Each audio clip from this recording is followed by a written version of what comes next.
Hey everyone, my name is Cora, and today we're going to be talking about the 5 important people you'll meet in college. Now, some of these people you'll meet right away, while others you might not meet till you're about to graduate. But it doesn't matter when you meet them, just know that at some point you will. So let's get started. So up first we have your orientation buddy. During orientation, you'll be paired up with the person who will be partnered with during the course of your orientation. They'll often save you from having to walk by yourself during tours or eating alone. That is, unless their friends are at orientation with them, then you'll probably wind up abandoned. Now, it's also unlikely that you two will end up being best friends, but hey, you survived orientation together, so it will at least count for something. Now up next we have the RAs. They can be the serious type who strictly follow the rules laid out for them, or they can be the more fun-loving type who still takes the rules seriously but will make exceptions from time to time. Now, I had 2 RAs. One was the serious one, but very understanding, and the other was the fun-loving goofball that everyone loved.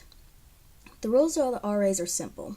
They're to keep everyone living in that resident hall safe, as well as be someone to talk to and ask questions to. Especially if you're struggling with a class or a specific subject, they should be able to help you. After all, they're upperclassmen. They've gone through it already. Plus, you'll be spending a year with them, so make sure you get to know them. Now, up next we have the terrible professor. Now, there's a pretty good chance that you're going to get stuck with that one professor that nobody likes and will do their best to avoid. Now, it may be that no one can follow their teaching style, or perhaps they just can't understand what the professor is saying, because yes, you will get those. Or they maybe just give out too much work. Either way, there are multiple tools to help you find the best professors. For instance, RateMyProfessor.com. It works for almost all college campuses in the U.S. and has a list of current known professors at each campus. If you're shy and don't feel like asking around about professors, that website is your best bet. Now, if you're not shy, go ahead and ask some of the upperclassmen, some of the professors themselves, or maybe those in your assistant's office. They'll definitely be able to help you out. Up next is your roommate or neighbor. Now, obviously, we can't forget about them, either because they were a complete pain or because you hit it off and became the best of friends. Now, not everyone is lucky enough to get along with their roommate no matter how hard they try, i.e. me.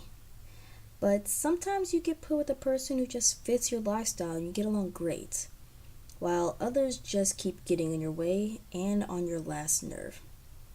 Now, talking it out between yourselves is always the best option, but if you can't work it out independently, then talk to your RAs.